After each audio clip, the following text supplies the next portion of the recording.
자, 오늘은 다주택자들이 피해갈 수 있는 투자법이 있습니다. 다주택자들이면 지금 투자할 수 있는 게 어떤 게 있을 것 같아요? 공시지가 1억 미만으로 투자할 수 있을 것 같습니다. 물론 공시지가 1억 미만짜리 투자해도 너무 좋죠. 그런데 자금이 내한테 거의 한 10억 정도 있어요. 이제 퇴직을 해서 잘 생각해 봅시다. 현금이 10억 정도 있다 그러면 주택수가 최소한 1개 이상은 있을 수 있고, 때로는 기존에 수입이 조금 있던 분이 현금이 한 10억 정도 있겠다, 그렇죠? 네. 그랬을 때 어떤 걸 투자하면 좋을까? 만약 저라면 임대사업자를 내서 다가구 투자를 할 것 같습니다. 우리가 생각을 해봐야 돼요. 내가 현금이 10억 정도가 있다 그러면 퇴직 전에, 때로는 퇴직을 앞두고 있다 그러면 현재 수입이 어느 정도 되는 분일까요? 한 달에 100만 원, 200만 원 수입 나시는 분일까? 수입이 좀 될 것 같습니다. 그렇죠. 그래도 1년 연봉이 최소한 한 1억 5천 이상, 2억 이상 되신 분들이 보유하고 있는 현금 자산이 10억 정도 되실 거예요. 분명히. 맞겠죠? 네. 때로는 내가 퇴직을 앞두고 있고 서울에 아파트가 한 채가 있어. 근데 이 아파트 한 채가 있는 게 내 전재산이야. 근데 이 아파트가 대출이 없어. 그리고 서울에 지금 중위권 아파트 가격이 통상적으로 지금 한 13억 정도 보고 있습니다. 근데 이 13억짜리 있는 아파트가 전재산이야. 근데 내가 퇴직하고도 현재의 생활을 유지하면서 여유롭게 살고 싶은 욕구가 있는 분이야. 그러면 어떤 물건을 하면 좋으냐면 오늘 같은 이 물건을 하시면 너무 좋을 것 같아요. 오늘 물건을 제가 보면서 다시 한번 설명을 해드리도록 하겠습니다. 오늘 물건은 24타경에 1184377이고 관악구 신림동에 있습니다. 그리고 토지 면적은 86평. 통상적으로 우리가 보던 다가구와 틀리죠. 토지가 커요, 작아요? 서울치고는 큰 것 같습니다. 크죠. 그리고 건물은 331평이에요. 감정가 50억에 한번 유찰되어서 40억입니다. 사이즈가 좀 있다, 그렇죠? 네. 기존에 저희들이 조금 소액 투자자 위주로 봤다 그러면 이 물건은 사이즈가 있다, 이렇게 보시면 좋을 것 같아요. 1층, 2층, 3층, 4층, 5층, 6층, 7층에 옥탑방까지 되어 있고 1층부터 6층은 뭘로 되어 있어요? 오피스텔로 되어 있습니다. 오피스텔로 되어 있고 7층은 뭘로 되어 있습니까? 단독주택입니다. 단독주택으로 되어 있는 물건입니다. 오피스텔이라는 것은 내가 취득할 때는 취득록세가 몇 프로 나갑니까? 4.6% 나갑니다. 4.6% 나가죠. 그래서 주택수에 포함이 되나요? 안 되나요? 포함이 안 됩니다. 안 됩니다. 그리고 법인을 갖고 계신 분, 때로는 다주택자들이 하기에 너무 좋은 거예요, 이게.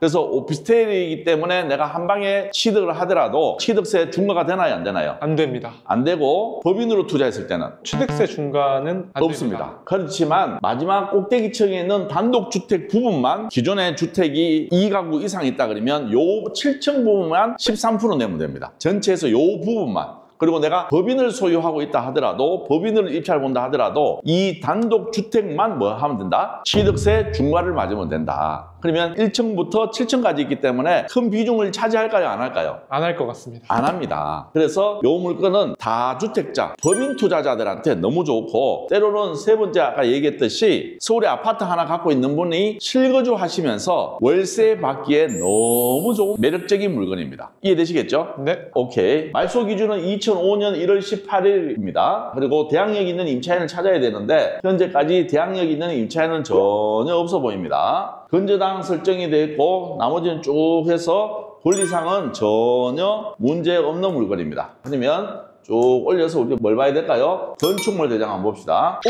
위반 건축물 걸려있다. 그렇죠? 네. 그러면 이 위반 건축물이 어떤 내용인지, 또 이행강제금이 얼마 나오는지를 내가 명확하게 체크를 하고 입찰을 봐야 되겠죠? 네. 그렇게 해야지 내가 위반 건축물 있는 것을 원상복구하고 가는 게 유리한지, 아니면 이 상태로 계속 가는 게 유리한지를 내가 파악을 해야 된다, 이 말이에요. 네. 그렇기 때문에 위반 건축물 딱지가 걸려있던, 만약에 위반 건축물 딱지가 걸려있지 않지만 현재 위반 사항이 있는지 없는지를 체크를 해야 되나 말아야 되나? 해야 됩니다. 무조건 하셔야 됩니다. 보신 것처럼 1층 주차장 화장실로 되어 있고 2층, 3층, 4층, 5층, 6층까지는 뭘로 되어 있어요? 오피스텔입니다. 5개층은 오피스텔로 되어 있고 마지막 7층만 뭘로 되어 있어요? 단독주택. 단독주택으로 되어 있습니다. 그래서 이런 형태로 되어 있는 물건이구나, 이렇게 보시면 되고, 그리고 뭘 봐야 되느냐면, 물론 토지 이음에서 봐야 되겠지만 건축물 대장에서도 보시면 1종, 2종, 3종 주거지역이 있는 게 아니고, 이 보시는 것처럼 어디에 있다? 준주거지역입니다. 준주거지역에 있구나, 이렇게 우리가 알 수 있겠죠. 준주거지역에 있다 그러면 여기서 가까울까요? 멀리 떨어져 있을까요? 여기서 가깝습니다. 굉장히 가까운 위치에 분명히 있을 겁니다. 자, 그러면 저희들이 지도를 통해서 어디 있는 위치인지를 다시 한번 보도록 하겠습니다. 경매를 이제야 입문하시려고 하시는 분, 그리고 낙찰받고 어떻게 해야 될지 몰라서 헤매고 계시는 분, 경매를 평생 직업 삼아서 투자하고 싶으신 분, 저희 더 낙찰 옥션이 여러분과 함께 하겠습니다. 2월달 개강이 얼마 남지 않았습니다. 참조해 주시고 저희와 함께 하시길 바라겠습니다.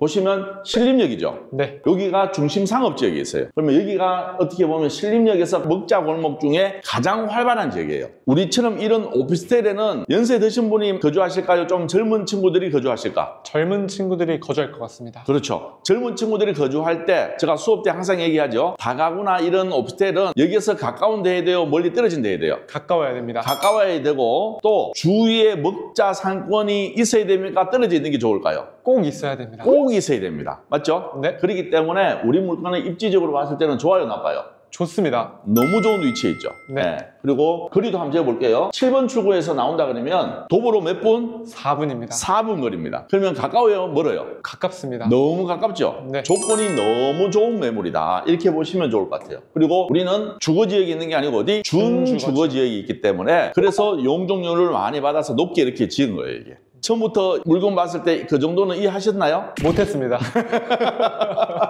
오케이. 일단은 물건은 기본적으로 파악을 하시면 좋고 사진 한번 보도록 할게요. 에클라트 오피스텔 위에 딱 봐도 주인 세대가 보이죠? 네. 어떻게 느껴집니까? 합법적인 건물이 아닌 것 같습니다. 합법적인 건물은 아닌 것 같죠? 네. 그렇기 때문에 우리가 좀 전에 제가 건축물 대장을 보고 현황만 보고 넘겼는데 조금 있다가는 이 사진을 보고는 뭘 해야 되느냐면 어떤 위반 사항이 있는지 꼭 체크를 해야 돼요. 그리고 몇 평방미터로 불법으로 만들어져 있는 게 있는지를 꼭 체크하셔야 돼요. 그래야 이행 강제금이 얼마 나오는지 어느 정도 우리가 유추할 수가 있는 거예요. 네. 이해되시겠죠? 네. 여기 뭔가 약간의 불법이 보인다, 그렇죠? 네. 근데 여기가 좀 반짝반짝하죠? 네. 왜 그럴까요? 해가 잘 드는 것 같습니다. 그렇죠. 앞에 막힌 게 없이 남향으로 해가 잘 들어오고 있구나. 이게 느껴지죠? 네. 네, 오케이. 우리는 2005년식이죠? 예, 맞습니다. 그러면 이렇게 봤을 때는 그렇게 노후됐다는 느낌이 있어요, 없어요? 전혀 없습니다. 전혀 없죠. 이게 1층 입구 들어가는 쪽이고 안에는 이렇게 마루바닥으로 되어 있고 한 층에 7개 호실이 있는 것 같아요. 네. 맞죠? 네. 이렇게 봤을 때는 어때요? 깔끔해 관리를 보입니다. 잘하고 계시구나 이런 느낌 있죠? 네. 복도도 넓어요, 좁아요? 넓습니다. 우리가 다가구 보면 좀 좁잖아. 네. 다중주택 봤을 때. 근데 얘는 복도조차도 넓이가 꽤 있는 것 같아요. 그러면 처음부터 조금 신경 써 지은 건물이구나 이렇게 느껴지고 여기는 어디일까요? 옥탑입니다. 옥탑이죠. 건축물 대장에는 그냥 봤을 때 옥탑으로 되어 있지만 딱 봐도 이걸 방을 만들어놨어요? 안 만들어놨어요? 만들어놨습니다. 만들어놨죠. 그 옥탑을 이렇게 꾸며서 2개 호실로 또 만들어놨네. 그러면 우리는 35개에서 2개 하면 37개다, 현재까지. 그렇죠? 네. 37개의 방으로 만들어져 있고, 요건 딱 봐도 위반 건축물이구나, 확장을 했구나. 여기 느껴지죠? 네. 테라스를 이렇게 만들어 놓은 것 같다, 그렇죠? 네. 주위에 있는 건물들도 우리처럼 다 높게 만들어졌다, 그렇죠? 네. 딱 느낌이, 어느 정도 주위의 환경도 이런 비슷한 환경이고, 상업지역과 가까운 주거 밀집 지역이라는 것을 느껴지죠? 네, 느껴집니다. 네, 오케이. 이게 뭘까요? 통신사랑 관련된 물건일 것 같습니다. 기지국이에요. 기지국. 우리 휴대폰 기지국. 어. 그러면 여기서도 매달 임대료가 나오는데 통상적으로 이거는 매달 안 나오고 연세로 왔습니다. 우리 건물에도 다 있습니다. 몰랐죠? 네. 기계식 주차장도 있다, 그렇죠? 네. 근데 대부분 기계식 주차장 쉬고 계시는데 얘는 운행을 하고 있는 것 같아요. 그렇죠? 네. 옥상 호박이다. 이거 호박 심어놨네. 이런 모습으로 되어 있다. 자, 2층 평면도 한번 봅시다. 2층 평면도 보시면, 자, 문이 몇 개 있어요? 하나, 둘, 셋, 넷, 다섯, 여섯, 요까지 해서 7개 있다, 그렇죠? 7개 있고, 여기가 뭐였다? 엘베실이다. 이게 그리고 준주거 지역이니까 1조 4성권을 안 받으니까 똑바로 올라갔겠죠? 네. 그러면 7 곱하기 우리 몇 개 층이죠? 5개 층이었습니다. 7호 35, 35개에 플러스 2개는 뭐였어요? 옥탑방 2개. 그래서 현재까지는 37개의 방으로 구성되어 있구나. 어느 정도 우리가 이렇게 유추가 되겠죠. 네. 물론 이 상황은 우리가 현장 가서 똑같은지 확인해야 될까요? 말아야 될까요? 꼭 확인해야 됩니다. 꼭 확인하셔야 된다. 그러면 건축물 대장으로 다시 돌아갑니다. 어떤 위반 사항이 있는지 한번 보도록 할게요. 주택가에서 위반이 걸렸고 2013년도에 패널을 다용도 7층 12평방미터와 옥상 8평방미터로 정정했다. 그러면 약 20평방미터가 뭐로 되어 있습니까? 위반 건축물로. 위반으로 걸려 있다. 그러면 실질적으로 위반 건축물 걸려 있을 때 물론 해당 구청이 확인해야 되겠지만 위반 사항이 커요, 작아요? 적습니다. 얼마 안 되죠? 네. 20평방미터면 우리가 통상적으로 제가 평방미터당 얼마 나온다 했죠? 10만 원. 에서 최대 20만 20만 원까지 나온다. 네. 그러면 제가 봤을 때는 300만 원 안쪽일 것 같다. 어느 정도 이렇게 추측은 되겠지만 명확하게 확인을 해야 됩니까? 말아야 됩니까? 해야 됩니다. 무조건 명확하게 확인을 하셔야 된다. 그러면 우리 주인 세대 앞에 테라스를 하나 조금 넓게 만들어 놓고 옥탑방을 꾸며놨는 거 봤을 때는 우리 입장에서는 이거를 그러면 원상복구하는 게 유리할까요? 그냥 이 상황을 유지하는 게 나을까요? 서울이니까 유지하는 게 나을 것 낫겠죠? 같습니다. 옥탑방 2개만 하더라도 1년에 300만 이상 나올까요? 안 나올까요? 무조건 나옵니다. 무조건 나오겠죠. 그러면 굳이 이거를 내가 바꿀 필요가 있다 없다? 없습니다. 없다고 생각되는 거예요, 이게. 주위 매물 한번 보도록 할게요. 네이버 부동산 들어가셔서 월세, 원룸으로 봐야 되겠죠? 네. 원룸으로 보면 지금 금액은 참 다양하게 나옵니다. 근데 우리 PD님 보셨을 때 우리 해당 물건처럼 이런 조금 규모가 있는 오피스텔을 선호할까요? 그렇지 않으면 다가구 원룸을 선호할까요? 저는 오피스텔을 선호할 것 같습니다. 이왕이면 조금 더 안전하고 관리가 되는 오피스텔을 더 선호하겠죠? 네. 자, 그러면 우리는 여기에서 아파트 오피스텔로 들어가야 됩니다. 그리고 월세. 이렇게 보니까 주위에 매물이 있어요, 없어요? 많이 없습니다. 그죠? 여기 하나가 있다. 자, 보시면 실링 큐브가 1000에 55만 원 정도 합니다. 그래서 저희들이 부동산을 통해서 확인해 본 결과 최소한 1000에 50만 원은 받고 관리비는 별도로 받는다. 그러면 최소한 우리는 얼마 받을 수 있어요? 보증금 1000에 50만 원 받을 수 1000에 있습니다. 50만 원은 받을 수 있다는 뜻이에요. 그러면 우리가 이거를 입찰 보기 위해서는 수익률표를 또 한번 돌려봐야 되겠다. 그렇죠? 이거는 입찰 보는 사람을 위해서라도 저희들이 이 물건은 매매 시세는 사실 조사는 했지만 여기서는 밝혀드리기가 조금 애매해요. 그래서 이거는 그냥 감정가대로 50억을 잡도록 하겠습니다. 그럼 총 보증금 얼마 나오죠? 3억 7천입니다. 3억 7천. 주인 세대는 내가 거주한다는 생각으로 합시다. 그냥 심플하게. 어때요? 좋습니다. 좋죠. 총 월세금이 얼마 나옵니까, 그러면? 50만 원 곱하기 37 하면 1850만 원이니까 관리비까지 계산하면 최소한 2천 원 되겠다, 그렇죠? 네. 월세는 2천만 원 계산하면 될 것 같아요. 그럼 입찰 비용은 최저가인 얼마예요? 40억 기준으로 잡아볼게요. 입찰 정액은 3천만 원 잡아봅시다. 이전 비용은 5% 잡읍시다. 명도 비용은 안 적어도 돼요. 대출 비율은 몇 프로 나올까요, 이거? 80% 잡읍시다, 그냥. 네. 이자율을 5% 잡으시고 엔터. 40억 기준으로 내가 입찰가를 쓴다 그러면 실질적으로 내가 투자금이 얼마 있어야 되냐면 10억 있어야 돼요. 그리고 보증금을 회수하면 6억 3천 정도의 투자금이 들어가야 되는 거야. 그리고 한 달에 얼마 정도 나옵니까? 660만 원 나오는 거예요, 이게. 그리고 수익률은 12% 나오는 거예요, 이게. 괜찮아요? 나빠요? 서울치고는 괜찮은 것 같습니다. 서울치고 괜찮은 게 아니고 잘 생각해 보세요. 투자금이 얼마 들어갑니까? 10억 들어가잖아. 40억 기준으로. 서울 중위권 아파트 가격이 얼마 안 돼 있어요? 13억입니다. 13억이잖아. 그럼 여기에 내가 실투자를 처음에 10억을 넣고 보증금을 회수하면 실질적으로 투자하는 거는 6억 3천이 투자되고 주인 세대에 내가 들어가서 거주하시면 되잖아. 아파트 30평대가 얘는 40평대예요. 훨씬 넓고 좋은 환경에서 내가 거주하면서 밑에서 세를 얼마 받느냐? 한 달에 660만 원 받을 수 있어요. 그러면 메리트 있어요, 없어요? 너무 좋을 것 같습니다. 너무 좋죠. 내가 실거주하면서 월세까지 받을 수 있다는 명확한 장점이 있는 거예요, 이게.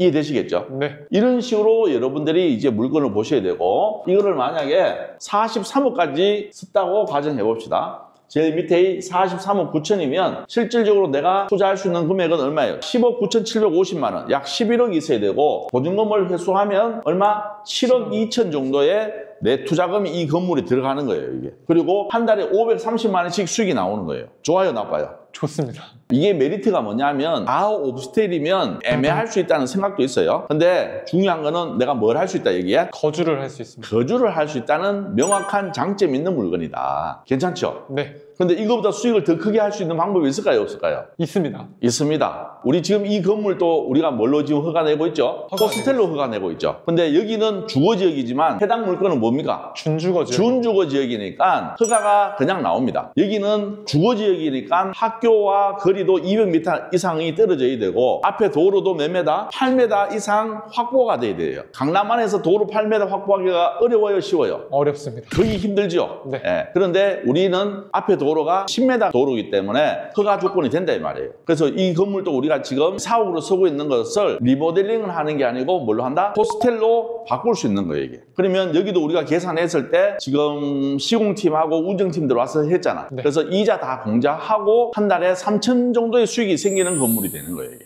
강남 안에서 건물 하나로 월세를 받아서 3천만 원 수익 내기가 어려워요, 쉬워요? 어렵습니다. 거의 힘든 상황이죠. 근데 호스텔로가 나오기 때문에 이게 가능한 거예요, 이게. 사실 이 물건을 봤을 때 저는 사실 오피스텔로만 보진 않았어요. 이거를 내가 낙찰받고 뭘 한다? 호스텔로 용도 변경. 호스텔로 용도 변경해서 여기를 운영한다 그러면 지금보다는 몇 배의 더 큰 수익형 물건으로 만들어갈 수도 있고, 그리고 수익형 물건이 만들어짐으로써 나중에 매도할 때 매도 차익도 훨씬 더 클 수가 있는 거예요, 이게. 이해되시겠죠? 네. 실질적으로 지금 신림역 일대에 저희들이 모텔을 조사했을 때 우리 해당 물건 정도의 물건을 리모델링해서 호스텔로 만들고 운영해서 수익 구조를 만들어 놓으면 이거는 최소한 130억대 건물이 되는 거예요, 이게. 이해되시겠어요? 네. 이렇게 디벨롭 할 수 있는 능력 되시는 분이나 때로는 지금 현재 다주택자인데 그래도 내가 월세 수익을 갖고 싶다 하시는 분들이 도전하시면 좋고, 때로는 다주택자인데 내가 법인도 하나 운영하고 있어요. 그리고 지금 살고 있는 집을 매도할 계획이 있고 내가 뭘 해야 될지 잘 몰라서 고민하고 계신 분이라면 이런 물건을 하나 하면 나의 노후는 얘로 인해서 모든 게 해결될 수 있는 너무 좋은 매물이다. 진짜 1년에 한두 번밖에 안 나오는 아주 귀한 매물이라는 것을 여러분들이 꼭 보시고, 물론 자금이 되시는 분들은 입찰 도전할 만한 물건이고 자금이 안 되시는 분이라도 사실 이런 물건은 공부 차원에서 좀 알아보시고, 제가 말하는 1차원적인 수입도 중요하겠지만 그거보다는 2차원적인 호스텔로 용도 변경을 한다든지 다른 방향으로 조금 더 생각한다 그러면 매력적인 물건이라는 것을 꼭 알아보셨으면 좋을 것 같습니다. 알았죠? 네.